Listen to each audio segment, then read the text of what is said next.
Nina, padalhan mo na lang ulit ako ng pera ngayong linggo, ha? Yung gamot ko kasi mahal na naman, sabi ng nanay ni Nina sa kabilang linya. Napabuntong hininga si Nina. Hinaplos ang kanto ng lumang writing desk niya. Apo, ma, padala ko by Friday. Kailangan ko lang tapusin tong mga article deadline ko. Pilit niyang pinapanatiling kalmado ang boses kahit ramdam niya ang bigat ng stress. Huwag kang masyadong magpakapagod dyan, anak. Bumalik ka na lang dito sa probinsya. Mas mura ang buhay dito. Hindi ka naman kinakain ang mga trabaho mo. Dagdag ng nanay niya, halatang nag-aalala. Sige na, ma. Tawagan kita ulit bukas, ha? Medyo mahirap na rin signal dito, palusot ni Nina. Agad niyang binaba ang tawag at sumandal sa luma niyang upuan. Ang nipis ng dingding ng apartment niya, kaya naman rinig na rinig ang ingay ng mga kapitbahay. Tumutunog ang alarm ng nasa kaliwa, habang sa kabila naman ay may batang umiiyak. Para sa kanya, normal na araw lang ito sa makalat at maingay na apartment complex na iyon. Tiningnan niya ang maliit na butas sa dingding, malapit sa desk niya. Ang ganda ng timing, bulong niya ng may halong sarkasmo. Ilang beses na niyang sinubukang takpan ang butas, pero palaging bumibigay. Pagod na rin siya sa pag-aayos, sa paderman o sa buhay niya. Paglubog ng araw, unti-unting humupa ang ingay sa building.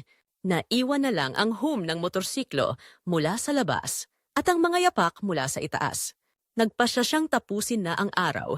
Pinatay niya ang laptop at naginat, ramdam ang sakit sa likod. May kakaibang liwanag na dumaan mula sa maliit na butas sa dingding. Napatingin siya, kumuurap at sinubukang unawain ang nakikita. Sa kabila ng dingding ay ang unit ng kanyang kapitbahay. Hindi niya masyadong kilala kung sino ang nakatira roon. Ang alam lang niya ay lalaki ito at tahimik. Isang bihirang biyaya sa apartment na iyon. Nag-alinlangan siya, kumabog ang dibdib. Wala namang masama kung titingin lang, di ba? Kumbinsin niya sa sarili. Dahan-dahan siyang yumuko at sumilip sa butas. At doon niya siya nakita, si Jake. Nakaupo ito sa kama, walang suot na pangitaas. Ang balat niya ay kumikintab sa ilalim ng ilaw ng desk lamp. Nakapikit ito. Ang kamay niya ay dahan-dahang gumagalaw sa kanyang dibdib. Napatigil si Nina sa paghinga nang ma-realize niya kung ano ang nasasaksihan niya. Nanatili siyang nakapako, hindi alam kung tatakpan ng mata o magpapanggap na walang nakita. Pero ang katawan niya ay tumanggi sa kanyang isipan. Hindi niya magawang tumingin sa iba. Ang bawat galaw ni Jake ay mabagal, parang sinasadya na tila ba nasa sariling mundo siya. May kung anong nakakahalina sa kanya, isang bagay na totoo at marupok. Uminit ang pisngi ni Nina sa hiya, pero ang kuryosidad niya ang siyang nagpaiwan sa kanya. Biglang gumalaw si Jake, dahilan para magpanik si Nina. Agad siyang umatras mula sa butas. Halos tumalon ang puso niya sa kaba. Ano ba to? Anong ginagawa ko? Bulong niya sa sarili, nanginginig ang boses. Pinatay niya ang desk lamp niya. Ibinalot ang kwarto niya sa dilim. Kahit na madilim, ang imahe ni Jake ay nanatili sa isip niya. Ang kalmado niyang mukha, ang paraan ng paggalaw niya, ang liwanag na sumasalamin sa bawat detalye ng katawan niya. Hindi maipaliwanag ni Nina ang nararamdaman. Isang halo ng hiya, pagkabighani, at kakaibang paghahangad na ngayon lang niya naramdaman. Kinabukasan, nakaupo si Nina sa desk niya. Nakatitig sa blangkong dokumento sa laptop niya. Kumukurap ang cursor. Naghihintay na mag-type siya. Pero ang isip niya ay bumabalik sa nakita niya kagabi. Dapat makalimutan ko na yon. Hindi na dapat maulit, paulit-ulit niyang sinasabi sa sarili. Pero kahit anong pilit niyang iwaksi ang alala, kumapit ito na parang anino. Habang umiinom ng instant coffee, kumatok ang pinto. Pagbukas niya, bumungad si Jake. May hawak na maliit na brown na sobre. Nakasuot ito ng simpleng puting shirt at maong. Pero para kay Nina, parang napuno ang buong pasilyo ng presensya nito. Hi, bati ni Jake. Malalim ngunit magaan ang boses. Pasensya na pero napunta sa mailbox gusto. Iniabot niya ang sobre. Pilit nang ngumiti si Nina. Nanginginig ang kamay nang tanggapin ang sobre. Ah, thank you. Hindi ko napansin. Tumango si Jake. Bahagyang tinitingnan ang mukha niya. Okay ka lang ba? Parang puyat ka. Ah, oo. Deadlines lang. Mabilis niyang sagot, iniiwas ang tingin. Uminit ang pisngi niya habang naaalala ang nakita kagabi. Alam kaya niya? Tanong niya sa sarili. Well, ingat ka sa health mo. Mahirap na magkasakit ngayon, sabi nito bago lumakad palayo. Salamat, bulong niya habang pinapanood itong maglakad sa pasilyo. Kumabog ang dibdib niya. Isang alon ng emosyon ang dumaloy. Hiya, pagkabighani, at isang damdaming hindi niya maipaliwanag. Napaka-normal ni Jake sa personal, parang walang nangyari. Pero kinagabihan, nakaupo si Nina sa kama, ang mga matay muling napatutok sa maliit na butas sa dingding. Sinabi niya sa sarili na hindi na siya titingin. Tama na. Hindi na tama to, pilit niyang iniisip. Pero ang kuryosidad niya ay parang bumubulong, humihila pabalik. Sa huli sumuko siya. Dahan-dahang yumuko, ang matay sumilip sa butas. Naroon muli si Jake, nakaupo sa desk niya. Pero ngayon, nagsusulat siya gamit ang lapis sa notebook. Maliksi ang kamay niya, parang may sariling buhay. Sa gilid ay naroon ang isang maliit na canvas, kalahating tapos na painting na tila kumikinang sa ilalim ng ilaw ng lamp niya. Pinanood niya si Jake, humanga sa dedikasyon at likas na galing nito. May kakaibang lalim sa bawat galaw niya. Hindi niya maintindihan kung bakit siya naakit, pero nararamdaman niyang may koneksyon sila kahit pa hindi sila nag-uusap. Biglang huminto si Jake at tumingin sa dingding. Napatigil si Nina, halos hindi makahinga. Alam niya ba? Tanong niya sa sarili, kumakabog ang puso. Pero ngumiti lang si Jake, bahagyang nakatulala bago bumalik sa ginagawa. Umatras si Nina mula sa butas, hinihingal. Inilapat niya ang kamay sa dingding, tinrace ang maliit na butas gamit ang daliri. Ano bang nangyayari sa akin? Bulong niya, pero alam na niya ang sagot. Sa unang pagkakataon sa mahabang panahon, ang mundo niya ay hindi na sa kanya lang. Ito'y naging bahagi ng mundo ng lalaking nasa kabila ng dingding. Pagkalipas ng ilang araw, hindi mapigilan ni Nina ang sarili niyang bumalik sa maliit na butas sa dingding. Kahit anong pilit niyang kumbinsihin ang sarili na tigilan na, ang kuryosidad niya ang laging nananalo. Sa gabi, tahimik ang gusali maliban sa mahinang pag-ugong ng bentilador sa kwarto niya, at iyon ang nagiging senyales na pwede na siyang sumilip muli. Ang katahimikan ng gabi ay tila nagbibigay sa kanya ng pahintulot na pumasok sa mundo ni Jake kahit alam niyang mali ito. Tuwing gabi, nakikita niyang nakaupo si Jake sa harap ng kanyang desk. Isang beses, napansin niya itong tumigil para ayusin ang lapis. Ang liwanag mula sa lampshade niya ay gumuguhit sa kanyang mukha. Gabi-gabi, may hawak itong lapis at papel. Nagsisimula siya sa mga magagaan na sketch, mga mata, mga kamay, at minsan ay mga pamilyar na eksena. Sa unang tingin, tila ordinaryo lamang, pero habang lumalalim ang gabi, ang bawat guhit ay nagiging mas emosyonal. Parang bawat stroke ng lapis niya ay may dalang kwento na hindi niya masabi ng malakas. Isang gabi, tumigil ang lapis ni Jake sa papel, tila nag-aalangan. Unti-unting lumitaw ang imahe ng isang babaeng nakayuko, umiiyak, hawak ang isang liham na punit. Napalunok si Nina, ang tanong sa isip niya, sino kaya siya? Nag-iwan ang kakaibang lungkot at kuryosidad. Sa bawat guhit na makita niya, parang nakikita niya rin ang mga bahaging hindi binubuksan ni Jake sa kahit sino. Sa mga sumunod na linggo, unti-unti niyang natutunan ang routine ni Jake. Habang gumuguhit ito, minsan humihinto siya para tumingin sa kawalan o tumugtog ng gitara. Ang mga tugtuging iyon ay malungkot ngunit nakakabighani. Isang gabi, napansin niyang kumakanta si Jake habang pinapatugtog ang gitara. Ang kanyang boses puno ng damdamin kahit patila mahina ito. Sa isang pagkakataon, narinig niyang humuni si Jake habang ginuguhit ang isang pamilyar na eksena. Isang lumang bahay sa probinsya na tila naglalaman ng mga alaala. Isang gabi, habang nakamasid si Nina, bigla siyang napatigil. Napansin niyang tumingin si Jake sa direksyon ng butas. Tumayo ito at tila may hinahanap sa paligid. Agad na umatras si Nina, tinakpan ang bibig para hindi marinig ang kanyang paghinga. Pero hindi niya mapigilan ang kaba. Alam kaya niya? Tanong niya sa sarili. Kinabukasan, habang nagtitimpla ng kape, napansin niyang may isang papel na nakaipit sa ilalim ng kanyang pinto. Agad niya itong dinampot. Nang buksan niya ito, isang simpleng sketch ng mata ang naroon, may nakasulat na, Nakikita rin kita.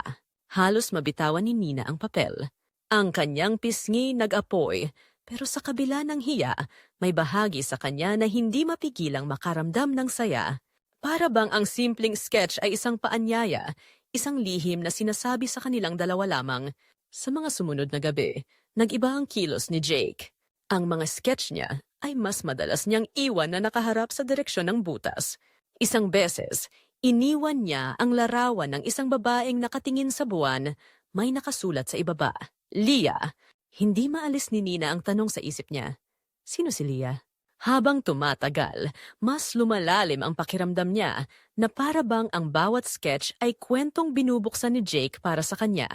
Minsan, pinatutugtog ni Jake ang gitara at umaawit ng mahina.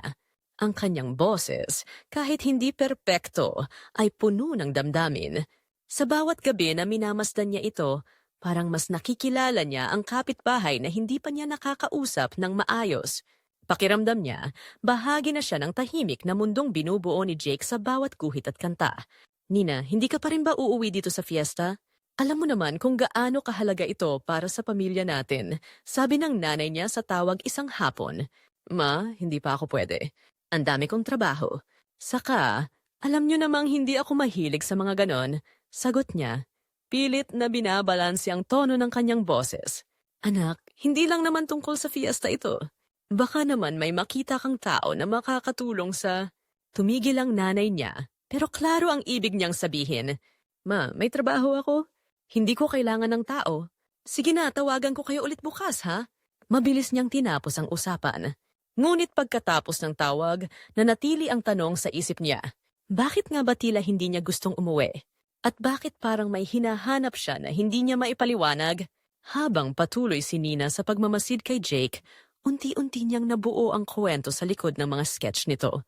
Sa mga maliliit na detalye, tulad ng pangalan ni Leah o ang larawan ng mga punit na sulat sa isang sketch, napagtanto niyang si Leah marahil ang babaeng nagdulot ng sakit kay Jake. Siguro siya ang dahilan kung bakit puno ng emosyon ang mga obra nito. Isang gabi narinig niyang may binanggit si Jake sa tawag. Hindi na niya ako binalikan. Pero okay lang. Kahit papaano, naintindihan ko na. Ang tono ng boses nito ay halong lungkot at pagsuko. Sa moment na yon, parang mas naintindihan ni Nina si Jake. Sa kabila ng lahat, pareho silang nag-ahanap ng koneksyon. Pero sa pagitan ng kanilang mundo at dingding, parang napakalayo pa rin ng distansya nila. Sa bawat guhit, parang may sinasabi si Jake na hindi niya mabigkas ng direkta. Habang nagbubuo ng kwento si Nina sa mga nakikita niya, napaisip siya, kahit pala ang mga artist, may mga kwento rin silang hindi kayang ipinta ng buo. Sa gabing iyon, tumitig siya sa maliit na butas, tanong sa isipan kung kailan magtatagpo ang kanilang mundo. Ang katahimikan ng paligid ay tila humihiling ng sagot mula sa kanya, ngunit ang mga sagot ay tila nasa kabilang pader pa rin. Malamig ang gabing iyon, ngunit hindi iyon alintana ni Nina. Sa bawat paghinga niya, ramdam niya ang mabilis na tibok ng kanyang puso. Ang papel na naiwan sa ilalim ng kanyang pinto noong nakaraang araw ay muling nakahawak sa kanyang mga daliri. Hindi niya ito kayang bitawan, kahit paulit-ulit na niyang binasa ang nakasulat. Nakikita rin kita. Ang gabing tahimik ay tila nagbabadya ng pagbabago. Tumitig siya sa maliit na butas sa dingding. Sa kabilang dako, nandoon si Jake. Hindi ito gumuguhit kagaya ng dati. Nakaupo ito sa kama, nakatingin sa sahig. Tila nag-iisip ng malalim. Ang liwanag mula sa lampshade ay naglalaro sa anino niya, nagbibigay ng kakaibang alindog sa kanyang anyo. Bigla itong tumingin sa direksyon ng butas. Muntik nang mapasigaw si Nina sa gulat, pero mabilis niyang tinakpan ang bibig niya. Akala niya ay nahuli siya, ngunit ngumiti lamang si Jake at parang may iniisip.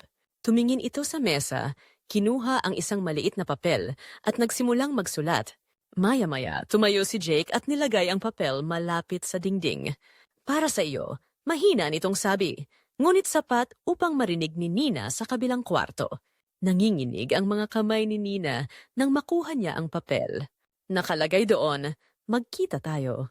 Ngayong gabi, hindi alam ni Nina kung paano haharapin si Jake. Sa kanyang isipan, iba't ibang senaryo ang naglalaro. Ano kaya ang sasabihin nito? Galit ba siya? O may iba siyang pakay? Pero kahit anong takot ang bumabalot sa kanya, may mas malakas na damdamin ang nagtutulak sa kanya na pumunta. Kinuha niya ang kanyang manipis na sweater at maingat na lumabas ng kanyang kwarto. Pagdating niya sa pinto ni Jake, halos hindi niya maitulak ang knocker. Napakalapit na niya, pero parang ang layo-layo pa rin. Sa wakas kumatok siya. Isang malambing na boses ang sumagot mula sa loob, "Pasok." Pagpasok niya, sumalubong sa kanya ang tahimik na kwarto ni Jake. Ang bango ng pintura at kahoy ay umaalingkasaw. Nandoon ang mga sketch niya nakasabit sa mga dingding, mga mata, mukha at mga eksenang tila puno ng lungkot. Ang bawat guhit ay parang kuwentong nagsusumamo ng atensyon. Sa gitna ng lahat, naroon si Jake, nakatayo, nakatingin sa kanya. "Alam ko," sabi ni Jake, basag ang katahimikan. "Ano ang alam mo?" Pilit na sagot ni Nina, kahit alam niya na ang sagot. "Matagal mo na akong pinapanood," sabi nito. Ngunit walang bahid ng galit ang boses niya. Sa halip, may kung anong lambing sa tono nito. "At hindi ako galit. Sa totoo lang, gusto ko na rin kitang makilala."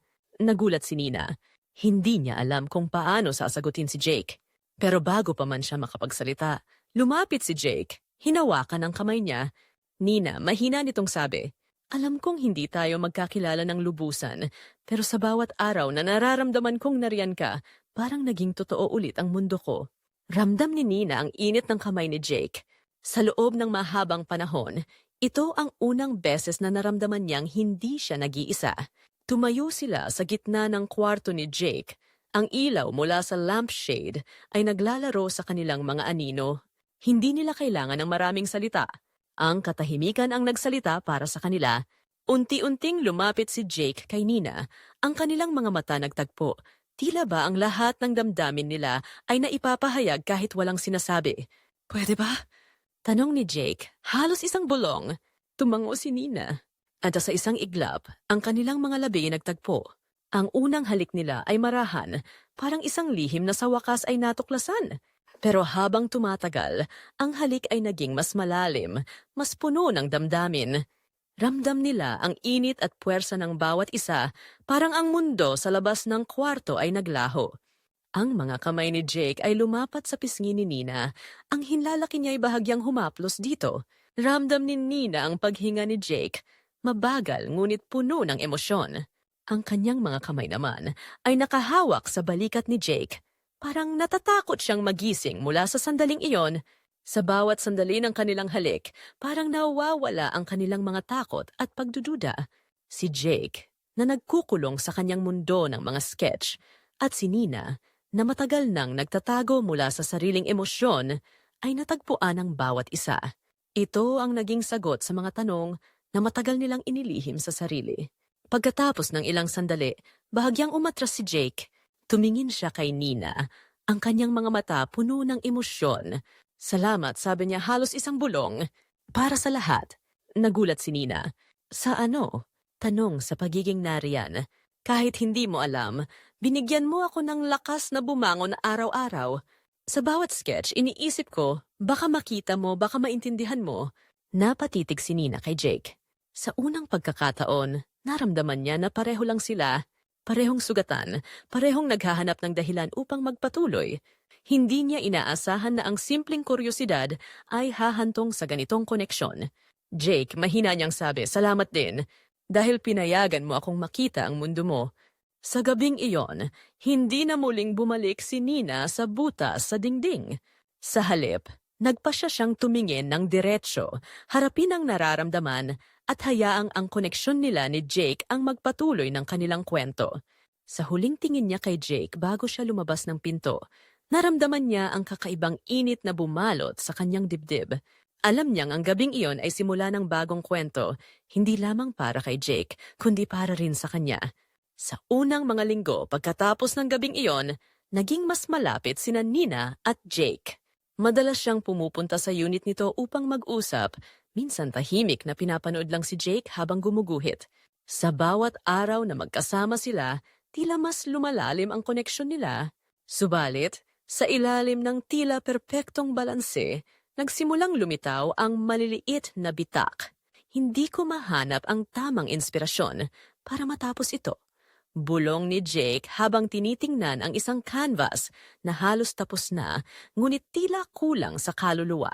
Ang painting ay isang larawan ng babaeng nakatalikod, tila tumitingin sa isang malayong dagat. Ang ganda naman nito, sabi ni Nina habang hinahaplos ang gilid ng canvas. Ano bang kulang? Tumigil si Jake, napayuko, at nagpakawala ng buntong hininga. Si Leah, mahina niyang sabi, sa simpleng salitang iyon, parang biglang tumigil ang mundo ni Nina. Sino siya? Tanong niya, pilit na pinapanatili ang kalmado niyang boses. Ang ex ko, sagot ni Jake, hindi tumitingin kay Nina. Iniwan niya ako. Sobrang sakit pero hanggang ngayon, hindi ko pa rin mahanap ang tamang paraan para tuluyang bitawan siya. Hindi nakaimik si Nina. Parang naging multo si Leah sa kwarto, sumisingit sa pagitan nilang dalawa. Sa kabila ng mga ngiti at halik ni Jake, tila si Leah pa rin ang nangingibabaw sa puso nito. Napaisip si Nina, ako ba talaga ang gusto niya o ako lang ang pumuno sa espasyo na iniwan ni Leah? Isang gabi, habang tahimik na nagkakape si Nina sa mesa ni Jake, biglang tumunog ang pintuan. Sino kaya yan? Tanong ni Nina, pilit na pinipigil ang kaba. Tumayo si Jake, binuksan ang pinto at narinig ni Nina ang boses ng isang babae. Jake, kamusta? Halos mabitawan ni Nina ang tasa niya. Alam niyang si Leah iyon kahit hindi niya pa ito nakikita. Ang tono ng boses nito ay parang isang alaala na bumabalik upang guluhin ang kasalukuyan. Leah, mahina at puno ng gulat na sagot ni Jake. Anong ginagawa mo dito? Pwede ba akong pumasok? Kailangan natin mag-usap, sagot ng babae. Nang pumasok ito, nakita ni Nina ang kabuuan ni Leah. Matangkad, maganda, at may presensyang agad na pinuno ang kwarto.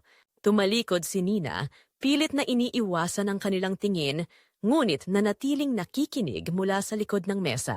Jake, gusto kong mag-sorry. Mali ako sa ginawa ko noon, sabi ni Leah, ang boses niya nanginginig ngunit puno ng sinseridad. Hindi ko alam na ganito rin pala ang magiging epekto sa akin. Leah, hindi na tayo pareho. Sagot ni Jake, pero ramdam ni Nina ang hirap sa boses nito. Matagal na akong sumuko sa ideya na babalik ka. Habang nag-uusap sila, pakiramdam ni Nina ay unti-unting nagiging maliit ang lugar niya sa buhay ni Jake. Hindi niya maalis ang tanong sa isip, ako ba talaga ang nandito? O si Leah pa rin ang laman ng puso niya? Hindi niya natiis. Tumayo si Nina mula sa kanyang upuan, hindi inintay na matapos ang usapan ni na Jake at Leah. Ngunit bago siya makalabas ng kwarto, nagsalita si Leah. Sino siya? Tanong ni Leah, nakatingin ng diretso kay Nina. Ang tono nito ay kalmado, ngunit may halong pagtataka at bahagyang lamig. Ako si Nina, sagot niya, pilit na itinatago ang panginginig ng kanyang boses. At siguro, ako ang tao na nandito para kay Jake habang wala ka. Tumayo si Leah. Ang kilay nito bahagyang tumaas. Ganun ba? Sagot niya. Ang bawat salita parang tinik na tumutusok sa puso ni Nina. Well, Jake, mukhang mabilis kang nakahanap ng kapalit. Leah, tama na, sabi ni Jake. Ang boses niya may halong kaba. Hindi ito ganun. Hindi ba? Tumawa si Leah. Ang tunog nito puno ng galit at sarkasmo. Alam mo, Jake, kaya kitang iniwan dahil ayaw kong maging dahilan ng pagkakagulo mo.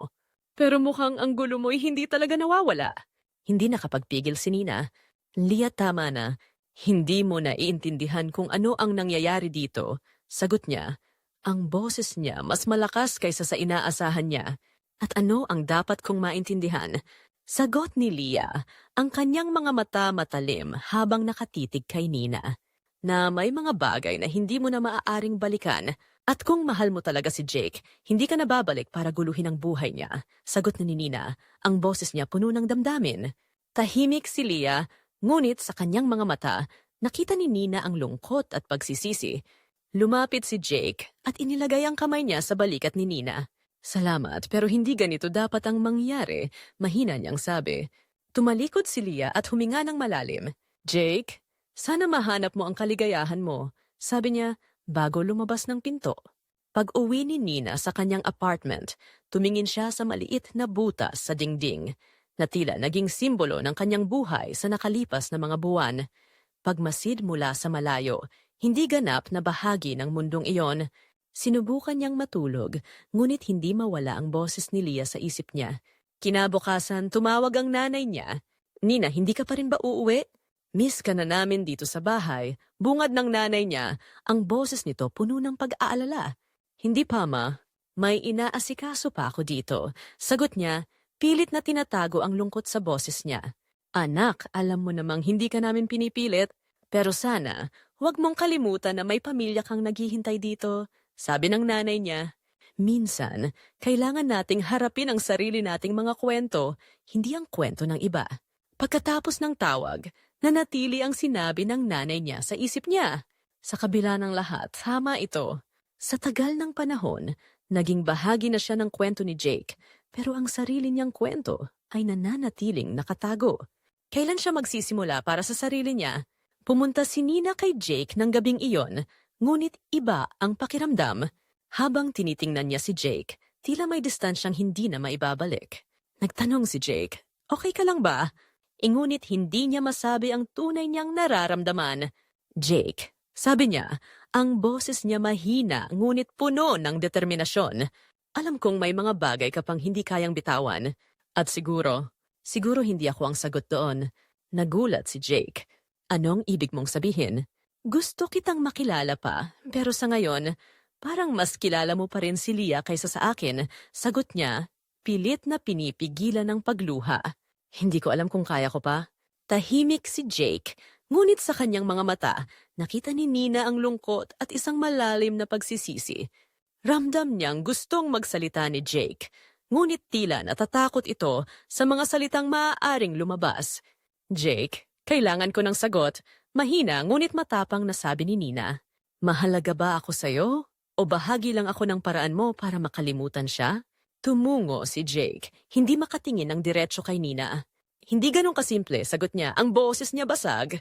Pero dapat maging simple, tugon ni Nina. Ang mga mata niya ay namamasa na. Ako ba? Ako ba ang pipiliin mo? O maghihintay ka pa rin sa isang taong matagal ka nang iniwan? Tahimik muli si Jake.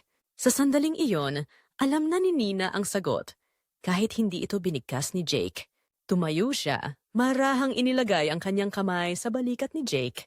Jake, minsan, ang pagmamahal ay hindi sapat para punan ang mga puwang na iniwan ng nakaraan, sabi niya bago siya tuluyang lumabas. Habang isinasara niya ang pinto, isang luha ang gumuhit sa kanyang pisngi. Sa unang pagkakataon, naramdaman niyang malaya siya. Malaya mula sa isang kwentong hindi kailanman naging kanya. Pagkatapos ng gabing iyon, parang naging ibang tao si Nina. Ang mundong minsan niyang ginugol sa likod ng dingding ay unti-unti nang bumukas. Tumigil na siya sa pagtitig sa maliit na butas na naging saksi sa lahat ng kanyang lihim at damdamin. Bagkus, nagsimula siyang maghanap ng bagong direksyon para sa sarili. Isang araw, habang naglalakad si Nina sa kalye ng Maynila, napansin niya ang isang art gallery na nagpapaskil ng anunsyo para sa isang exhibit. Sa ilalim ng mga pangalan ng mga artist, nakita niya ang pangalan ni Jake.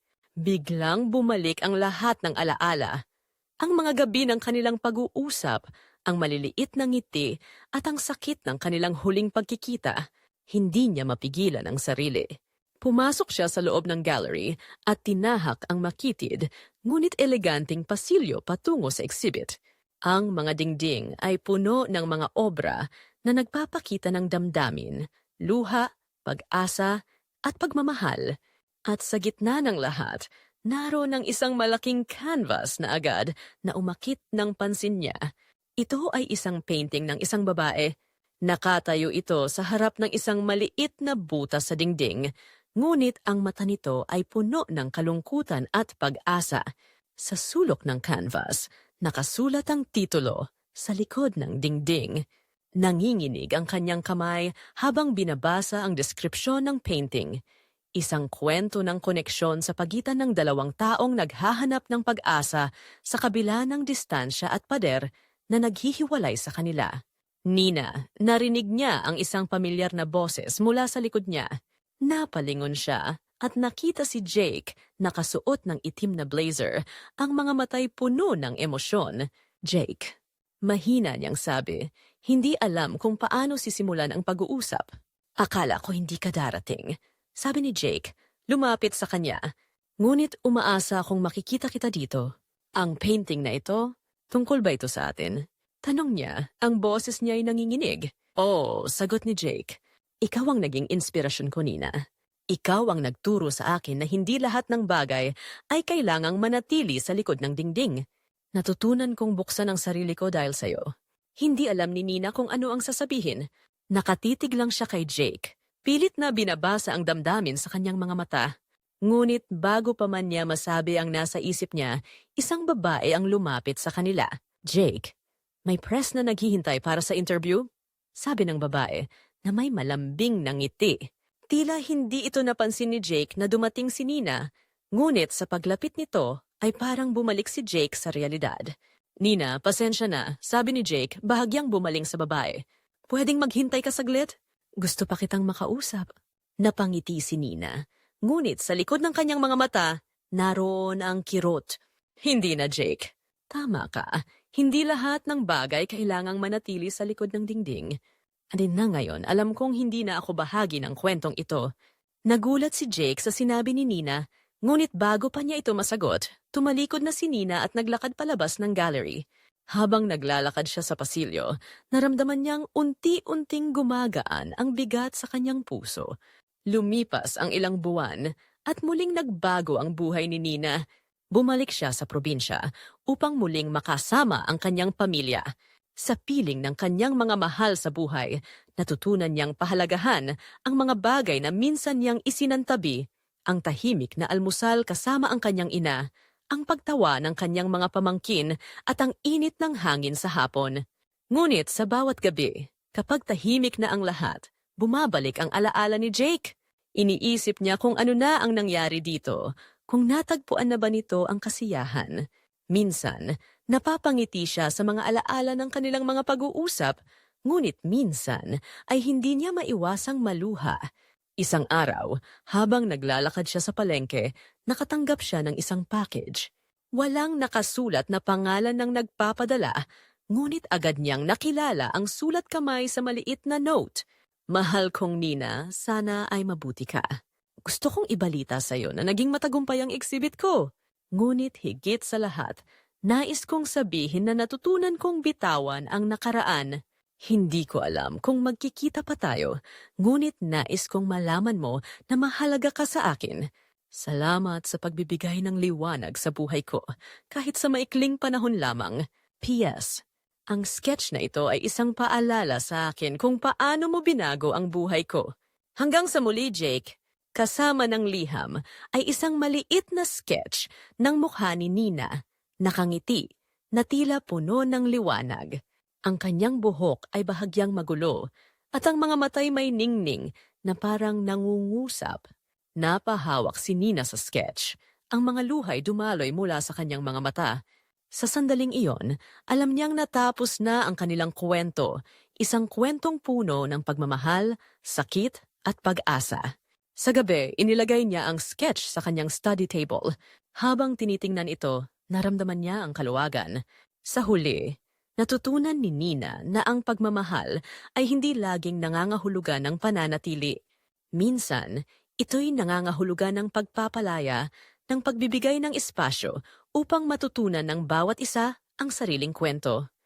Sa likod ng dingding ng kanilang nakaraan, natutunan nilang buksan ang mga pinto patungo sa mas maliwanag na kinabukasan. The end.